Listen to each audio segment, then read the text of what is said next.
जय हिंद दोस्तों। Indian defence क्षेत्र में काम करना अगर आपका सपना है तो सपने को साकार करने के लिए आसाम राइफल रेजिमेंट से एक वैकेंसी निकल के आए। बात करूंगा इसका कैसे फॉर्म फिलअप करना है, क्या क्या डॉक्यूमेंट्स देना है, कैसे पोस्ट करना है, सारे इन्फॉर्मेशन मैं आपको इस वीडियो में बताने वाला हूं। तो दोस्तों अगर आप फॉर्म फिलअप गुरुजी पर पहली बार आए हो तो चैनल को सब्सक्राइब करके बेल आइकन दबा के ऑल कर दीजिए। ऐसे हर तरह की जॉब की नोटिफिकेशन की अपडेट मैं आपको प्रोवाइड करता हूं। तो दोस्तों सारे क्राइटेरिया अगर आप फुलफिल करते हो, अगर आप एलिजिबल है तो एप्लीकेशन फॉर्म आपको प्रिंट करना होगा।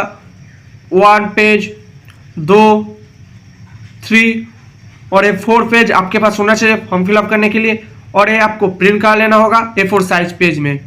तो फॉर्म फिलअप करने के लिए एप्लीकेशन फॉर्म आपके पास होना चाहिए 4 पेज, जो आपको प्रिंट करना होगा। तो प्रिंट करने के बाद इसको फॉर्म फिलअप करने के लिए कुछ बेसिक इंफॉर्मेशन मैं आपको प्रोवाइड करता हूं। सारे फॉर्म आपको कैपिटल लेटर में फिलअप करना पड़ेगा। किसी भी व्हाइट कलर का इस्तेमाल आप नहीं करोगे, और किसी जगह आपका गलती होता है तो वो पेज आपको फिर से प्रिंट कराने के बाद आपको फिर से लिखना पड़ेगा, और ये आपको सही से फिलअप करना है। तो दोस्तों उसके बाद number, rank, name of the government servant, यानी जिसके अकॉर्डिंग आपका रिलेशन है, जो आपको फैमिली का मेंबर आसाम राइफल में काम करते हैं, उसका नंबर, रैंक, कौन सी पोस्ट पे वो कैंडिडेट जॉब करता था यहाँ पर आपको देना होगा, और उसका नेम यहाँ पर आपको भरना पड़ेगा। यूनिट लास्ट सर्व, यानी कौन सी यूनिट पे लास्ट काम कर चुका था यहाँ पर आपको देना पड़ेगा। Designation of the government servant, यानी कौन सी पद पर उस कैंडिडेट यहाँ पर जॉब करता था यहाँ पर आपको देना पड़ेगा। डेट ऑफ अपॉइंटमेंट, कौन सी तारीख पे अपॉइंटमेंट हुआ था यहाँ पर आपको देना पड़ेगा। Date of birth of the government servant, यानी जो काम करते हैं उसका डेट ऑफ बर्थ यहाँ पर आपको देना पड़ेगा। डेट ऑफ डेथ, अगर शहीद हो गया तो उसका डेट यहाँ पर आपको मेंशन करना पड़ेगा, कौन सी तारीख पे शहीद हुआ है तो यहाँ पर आपको देना होगा। अगर शहीद नहीं हुआ है, मेडिकल के कारण लीव लिया है, तो यहाँ पर आपको कुछ नहीं करना है, यहाँ पर आपको छोड़ देना है। Date of retirement on medical ground, medical के कारण आपका जो कैंडिडेट रिटायर्ड हो गया उसका डेट यहाँ पर आपको मेंशन करना पड़ेगा। टोटल लेंथ ऑफ सर्व रिंडर्ड, यानी जब से ज्वाइनिंग हुआ है और जब से मेडिकल ग्राउंड के कारण छोड़ दिया है या शहीद हो गया, टोटल लेंथ यहाँ पर आपको मेंशन करना पड़ेगा। वेदर परमानेंट ऑफ टेम्पररी, यानी इस कैंडिडेट परमानेंट काम करता था या टेम्पररी, यहाँ पर आपको मेंशन करना पड़ेगा। Whether belong to SC ST OBC, कौन सी कास्ट के अकॉर्डिंग एक कैंडिडेट यहाँ पर जॉब करता था यहाँ पर आपको देना होगा। Name of the candidate of appointment, यानी जो आप फॉर्म फिलअप करोगे उसका नेम यहाँ पर आपको मेंशन करना पड़ेगा, जो कैंडिडेट यहाँ पर आवेदन करना चाहते हैं। हिज हार relation with the government servant, अगर आप मेल कैंडिडेट अप्लाई करो तो हिज, अगर आप फीमेल कैंडिडेट अप्लाई करो तो हार। उसके साथ यहाँ पर जो कैंडिडेट यहाँ पर मेंशन किया है उसके कौन सी रिलेशन है, ब्रदर है, फादर, मदर, उसका यहाँ पर आपको रिलेशन भरना पड़ेगा। डेट ऑफ बर्थ, यहाँ पर आपका डेट ऑफ बर्थ मेंशन करना पड़ेगा। एजुकेशन क्वालिफिकेशन, आप जिस पोस्ट के लिए आवेदन करेंगे उसके हिसाब से यहाँ पर आप देना पड़ेगा। अगर आप GD सफायाला के लिए आवेदन करेंगे तो 10 पास ही आप दे सकते हो। अगर आप क्लार्क के लिए आवेदन करोगे तो 12 पास भी दे सकते हो। यहाँ पर आपके अकॉर्डिंग आप जिस पोस्ट के लिए आवेदन करेंगे उसके अकॉर्डिंग यहाँ पर आपका जो एजुकेशन क्वालिफिकेशन है मेंशन कर सकते हो, नहीं तो आपका जो हाईएस्ट एजुकेशन क्वालिफिकेशन है वो भी आप दे सकते हो। उसके बाद whether any other dependent family member has been appointed or compassionate ground, यानी फैमिली का और कोई मेंबर कंपनसेटेड रेकर ऑलरेडी अपॉइंटमेंट लिया है तो आपको यस देना होगा, अगर नहीं तो यहाँ पर आपको सीधा नो करना है। उसके बाद यहाँ पर आपका होम एड्रेस देना पड़ेगा, आपका जो विलेज का नेम यहाँ पर आपको देना पड़ेगा, पोस्ट ऑफिस, तहसील, डिस्ट्रिक्ट, पिन कोड यहाँ पर आपको देना पड़ेगा। आप कौन सी स्टेट के बासिंदा है यहाँ पर आपको देना पड़ेगा। मोबाइल नंबर देना पड़ेगा, और यहाँ पर आपको एक वैलिड ईमेल आईडी देना पड़ेगा। ध्यान रखना है आपको वैलिड होना चाहिए जिसके अकॉर्डिंग आपको कांटेक्ट किया जा सके। आप कौन सी पोस्ट के लिए आवेदन करेंगे यहाँ पर आपको देना पड़ेगा। आप जिस पोस्ट के लिए आवेदन करेंगे, जैसे यहाँ पर मैंने क्लार्क के लिए आवेदन किया तो यहाँ पर मेरे को 10+2 देना पड़ेगा एजुकेशन क्वालिफिकेशन, जहां पर मैंने हायर एजुकेशन क्वालिफिकेशन भरा है। आप अगर किसी और पोस्ट के लिए आवेदन करना चाहते हो उसके अकॉर्डिंग यहाँ पर आपका एजुकेशन क्वालिफिकेशन मेंशन करना मस्ट है, तो यहाँ पर आपको ध्यान रखना है। उसके बाद यहाँ पर आपको फर्स्ट पेज हो जाने के बाद यहाँ पर आपको सेकंड नंबर पेज पे आ जाना होगा। Particular of total asset left including amount of, यानी आप जिस कैंडिडेट के अकॉर्डिंग यहाँ पर आप फॉर्म फिलअप करोगे उसका यहाँ पर आपका फैमिली पेंशन भरना पड़ेगा। DCR ग्रेट्युटी यहाँ पर आपको भरना पड़ेगा। GRF बैलेंस भरना पड़ेगा। लाइफ इंश्योरेंस पॉलिसी यहाँ पर आपको भरना पड़ेगा। जो सर्विस करता है उनके लिए कॉमन बात है वो आपको जानकर यहाँ पर आपको सही से फिलअप करना है। ध्यान रखना है यहाँ पर आपको ब्लैंक नहीं छोड़ना है और किसी भी फॉल्स इंफॉर्मेशन आपको नहीं देना है। ARGIS इंश्योरेंस अमाउंट यहाँ पर आपको देना होगा। इनकैशमेंट ऑफ लीव यानी जब एक कैंडिडेट यहाँ पर जॉब छोड़ रहा था उनका इनकैशमेंट ऑफ लीव यहाँ पर आपको देना पड़ेगा। आधार एसेट अगर जो आपको मालूम है यहाँ पर आप दे सकते हो। टोटल अमाउंट यहाँ पर आपको देना होगा। ये जॉब करने के टाइम टोटल अमाउंट कितना हुआ था यहाँ पर आपको कैलकुलेट करके भरना पड़ेगा। Brief particular of liberties of any अगर कोई मेडल जैसे भारत रत्न पद्मश्री कोई अवार्ड है तो यहाँ पर आप दे सकते हो। Particular of are dependent family members of the government servant is some employed यानी किसी और फैमिली मेंबर ऑलरेडी डिपेंडेंट है उसके यहाँ पर आपको डिटेल्स भरना पड़ेगा सीरियल वाइज। जैसे मैंने फिलअप किया ऐसे आपको फिलअप करना पड़ेगा। अगर आपका पिताजी यहाँ पर ऑलरेडी डिपेंडेंट है तो यहाँ पर आपका पिताजी का नेम, रिलेशन है आपके साथ क्या यहाँ पर आपको देना पड़ेगा, कौन सी उम्र है उस कैंडिडेट को यहाँ पर आपको भरना पड़ेगा। एड्रेस देना पड़ेगा। एम्प्लॉयड और नॉट एम्प्लॉयड यहाँ पर आपको मेंशन करना पड़ेगा। उसके बाद यहाँ पर आपका माताजी का नेम देना पड़ेगा, उसका उम्र देना पड़ेगा। अगर माताजी अगर ऑलरेडी डिपेंडेंट है तो यहाँ पर आपको देना पड़ेगा। एड्रेस देना पड़ेगा और एम्प्लॉयड है कि नहीं यहाँ पर आपको येस और नो भरना पड़ेगा। तो दोस्तों ये थी आपकी सेकेंड पेज की फुल इंफॉर्मेशन। उसके बाद यहाँ पर आपको रनिंग एंड सिग्नेचर करना पड़ेगा। आपका नेम भरना पड़ेगा कैपिटल लेटर में, आपका एड्रेस देना पड़ेगा, आपका एक मोबाइल नंबर देना पड़ेगा। उसके बाद यहाँ पर आप जिस तारीख पे आवेदन करोगे उसका डेट यहाँ पर मेंशन होना चाहिए। तो दोस्तों ये थी सेकेंड पेज की फुल इंफॉर्मेशन। अगर आपको कोई समझने में गलती होता है कोई प्रॉब्लम होता है तो कमेंट करना, मैं आपको उसका आंसर आपको जरूर प्रोवाइड करूंगा। उसके बाद चाहे तो आप डिक्लेरेशन फॉर्म भर सकते हो, नहीं तो यहाँ पर आपका डेट देना पड़ेगा, यहाँ पर रनिंग एंड सिग्नेचर करना पड़ेगा, फिर से आपको नेम देना पड़ेगा, आपका एड्रेस देना पड़ेगा, एक मोबाइल नंबर देना पड़ेगा। ध्यान रखना है मोबाइल नंबर और इस कलम पे और इस कलम पे आपको सेम होना चाहिए। उसके बाद यहाँ पर एक जगह आपको गैजेटेड ऑफिसर और विलेज प्रधान और सरपंच से यहाँ पर आपको सील और सिग्नेचर होना चाहिए। वही सर और मैडम वही डेट आपको देगा जब आपका सील और सिग्नेचर लगा के आपके पास देगा ए डिक्लेरेशन फॉर्म। उसके बाद यहाँ पर आपको 4 नंबर पेज पे आ जाना होगा। ये आपको सही से फिलअप करना है। यहाँ पर आपका नेम देना पड़ेगा, मेल की फीमेल के हिसाब से मिस्टर मिस और मिसेस यहाँ पर आपको फिलअप करना है। Son daughter wife of EXO number यानी यहाँ पर आपने फॉर्म फिलअप के फर्स्ट नंबर पेज पे आपने यहाँ पर जो नंबर यहाँ पर फिलअप किया है आपका जो नंबर है वही नंबर यहाँ पर आपको मेंशन करना होगा। कौन सी रैंक पे यहाँ पर आपको वो कैंडिडेट यहाँ पर जॉब करते थे, जहां पर आपने यहाँ पर कौन सी रैंक लिखा वही रैंक यहाँ पर आपको लिखना पड़ेगा। उसके बाद यहाँ पर आपको नेम लिखना पड़ेगा, उस कैंडिडेट का नेम जो कैंडिडेट यहाँ पर आपको ऑलरेडी सर्व करते थे बैटालियन पर और कौन सी रैंक पे वही डिटेल्स यहाँ पर आपको भरना पड़ेगा। उसके बाद यहाँ पर I hereby undertake the certify that the following family member have been already granted compensation ground appointment यानी कोई कैंडिडेट ऑलरेडी कंपनसेट लेकर ऑलरेडी काम करता है तो उसका नेम देना पड़ेगा यहाँ पर। और आपको यहाँ पर 1 नंबर पेज पे आ जाने के बाद यहाँ पर आपको अगर यस करना है तो ही उसका नेम यहाँ पर आपको भरना है। अगर आप यहाँ पर नो करते हो तो यहाँ पर आपको कोई भरने की जरूरत नहीं। अगर कंपनसेट लेकर ऑलरेडी काम कर चुके हैं तो यहाँ पर आपको भरना मैंडेटरी है। अगर नहीं तो यहाँ पर आपको डी पर इस पे आपको टिक कर देना होगा। उसके बाद यहाँ पर आपका सिग्नेचर ऑफ द कैंडिडेट पे यहाँ पर आपको रनिंग एंड सिग्नेचर करना पड़ेगा।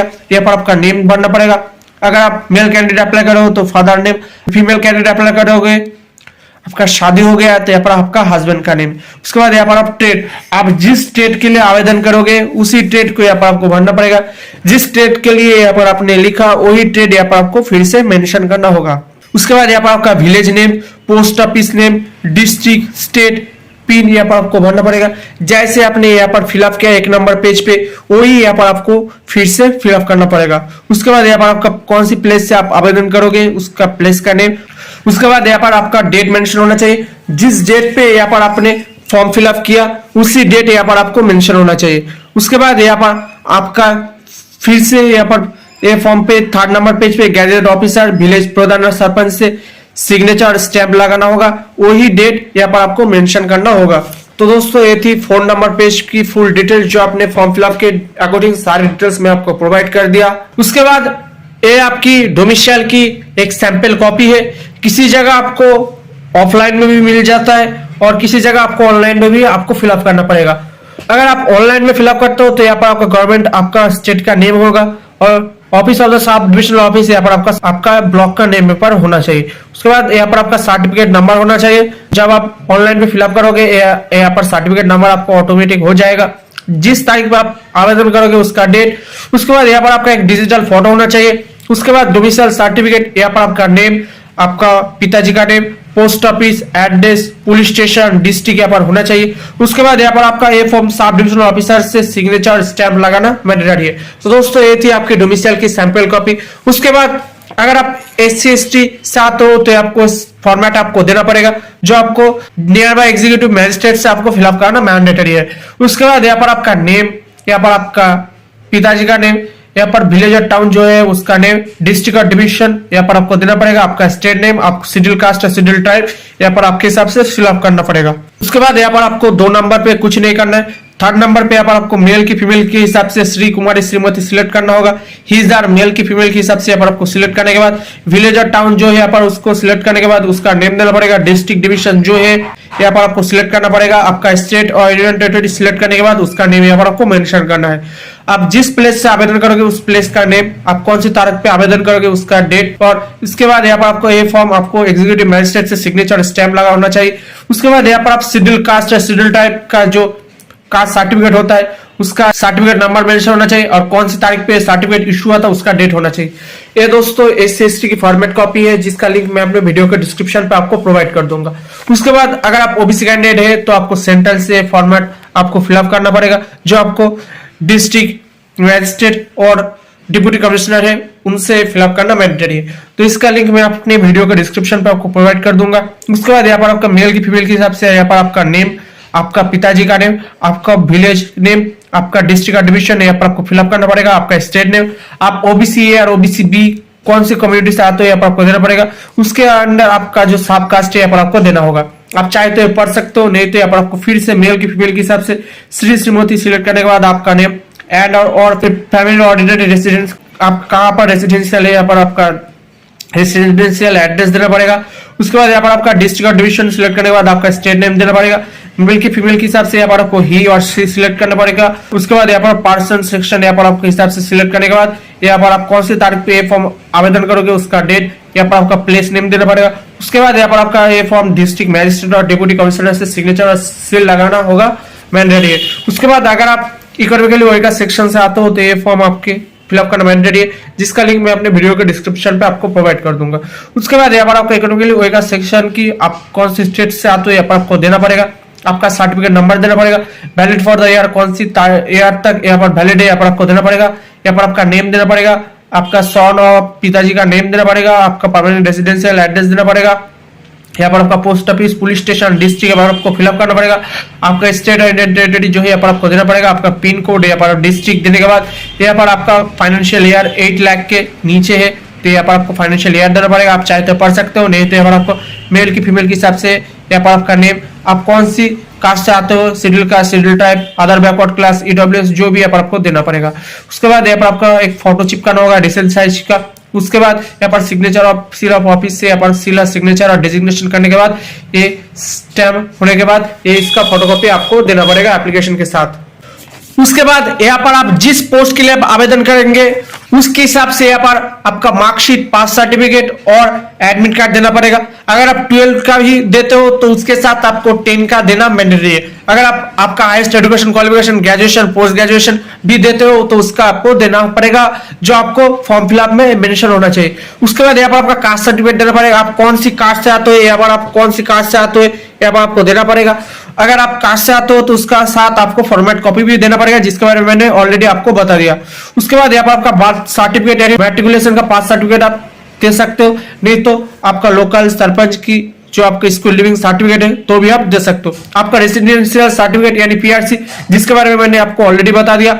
उसके बाद यहाँ पर आपका कैरेक्टर सर्टिफिकेट इशू होना चाहिए सरपंच और गैजेटेड ऑफिसर से, जो आपको नियर बाय गैजेटेड से सिग्नेचर और स्टैम्प लगा के आपको देना पड़ेगा। आपका कोई एक्सपीरियंस सर्टिफिकेट है तो आप देना पड़ेगा। आप जिस स्टेट के लिए आवेदन करेंगे उसमें अगर आपको स्किल टेस्ट देना है तो आप दे सकते हो अगर आपके पास है तो। उसके बाद यहाँ पर आपका ID प्रूफ यानी Aadhaar card, PAN card, driving licence जो है उसके अकॉर्डिंग आपको इसका फोटोकॉपी देना पड़ेगा। रिलेशनशिप सर्टिफिकेट, आप जिस फॉर्म में यहाँ पर आपने जिसके अकॉर्डिंग आपने फॉर्म फिलअप करोगे उसका साथ आपका जो रिलेशन है यहाँ पर आपको देना पड़ेगा। अटैच अदर नेसेसरी डॉक्यूमेंट्स, यानी अगर आपके पास कोई और डॉक्यूमेंट्स है तो इसके साथ आपको देना मैंडेटरी। सारे डॉक्यूमेंट्स की फोटोकॉपी आपको निकाल लेना होगा। उसके बाद आपका एप्लीकेशन के अरेंज करने का तरीका और कैसे सेल्फ अटेस्टेड करना और कौन सी डॉक्यूमेंट्स देना है, सारे डिटेल्स मैंने आपको प्रोवाइड किया। तो ये एप्लीकेशन फॉर्म के नीचे यहाँ पर आपको सेल्फ अटेस्टेड करने की जरूरत थी, यहाँ पर आपको ऐसे फिलअप करना पड़ेगा। तो एप्लीकेशन की पेज नंबर 1 हो गया। उसके बाद यहाँ पर आपका रनिंग एंड सिग्नेचर बताया गया है 2 नंबर पेज पे। यहाँ पर आपको सिर्फ यहाँ पर ही सिग्नेचर होना चाहिए, यहाँ पर फॉर्म के नीचे यहाँ पर आपको सेल्फ अटेस्टेड करने की जरूरत नहीं। उसके बाद यहाँ पर आपको 3rd नंबर पेज पे जो यहाँ पर आपको near by gadget officer, sarpanch और विलेज प्रधान से यहाँ पर सील और सिग्नेचर होने के बाद यहाँ पर डेट होना चाहिए। यहाँ पर आपको रनिंग एंड सिग्नेचर करने की जरूरत नहीं 3rd नंबर पेज पे। 4th नंबर पेज पे भी आपको सेम है, यहाँ पर गैजेट ऑफिसर और विलेज प्रधान से यहाँ पर आपको सरपंच से सिग्नेचर और सील लगाने के बाद डेट मेंशन होना चाहिए। यहाँ पर आपको सेल्फ अटेस्टेड करने की जरूरत नहीं। उसके बाद आपका जो डोमिसियल यानी पीआरसी सर्टिफिकेट है, इसका फोटोकॉपी निकालने के बाद यहाँ पर आपको सेल्फ अटेस्टेड करना होगा। उसके बाद यहाँ पर अगर आप SC/ST कैंडिडेट है तो इसका फॉर्मेट आपको फिलअप करने के बाद इसका फोटोकॉपी देकर इसके ऊपर आपको सेल्फ अटेस्टेड करना है। उसके बाद अगर आप अदर बैकवर्ड क्लास से आते हो तो इसका फोटोकॉपी निकालने के बाद यहाँ पर आपको सेल्फ अटेस्टेड करना होगा। उसके बाद अगर आप इकोनॉमिकली वीकर सेक्शन से आते हो तो इसका फोटोकॉपी निकालने के बाद यहाँ पर आपको सील और सिग्नेचर लगाने के बाद यहाँ पर सेल्फ अटेस्टेड होना चाहिए। तो सारे हो जाने के बाद यहाँ पर मैंने जो डॉक्यूमेंट्स बताया उसका फोटोकॉपी निकालने के बाद आपको सारे फोटोकॉपी के नीचे आपको ऐसे सेल्फ अटेस्टेड करना होगा। आप जिस कलर पेन से फिलअप करोगे उसी कलर पेन से यहाँ पर आपको सेल्फ अटेस्टेड करना मैंडेटरी है। ऐसे आपको आपका एप्लीकेशन फॉर्म रिजेक्ट होने का चांस बहुत कम होता है। यहाँ पर आपको ऐसे सेल्फ अटेस्टेड करना होगा। रनिंग एंड पे आप जो डॉक्यूमेंट्स देना होगा जिसके बारे में मैंने आपको ऑलरेडी बता दिया, सारे डॉक्यूमेंट्स के नीचे यहाँ पर आपको सिग्नेचर डेट मेंशन होना मैंडेटरी है। तो यहाँ पर आपके हिसाब से यहाँ पर आपको सिग्नेचर करना होगा सारे डॉक्यूमेंट्स के ऊपर। उसके बाद ऐसे आपको एक एनवलप लेना पड़ेगा जिसके ऊपर यहाँ पर आपको लिखना पड़ेगा application for the compensated ground appointment. इस कोड को आपको इस जगह लिखना पड़ेगा, application for compensated ground appointment यहाँ पर आपको मेंशन करना पड़ेगा। उसके बाद यहाँ पर आपको लेफ्ट साइड पे फॉर्म देकर आपका नेम देना पड़ेगा, सॉन ऑफ देके यहाँ पर आपको पिताजी का नेम देना पड़ेगा, आपका एड्रेस देना पड़ेगा, post office, police station, district, state pin यहाँ पर आपको मेंशन करना पड़ेगा। ध्यान रखना आप जिस कलर पेन से आप फॉर्म फिलअप करोगे उसी कलर पेन से यहाँ पर आप फिलअप करना बेहतर होगा। उसके बाद यहाँ पर आपको 2 देकर इस एड्रेस पे 2 देकर the directorate general Assam rifle recruitment branch Lalitpur Shillong Meghalaya 793010 इस एड्रेस पे आपको 2 देकर यहाँ पर आपको भरना पड़ेगा। और उसके बाद यहाँ पर आपको ये सारे एप्लीकेशन फॉर्म अरेंज करना होगा। तो सारे हो जाने के बाद ऐसे आपको फोल्ड कर लेना होगा।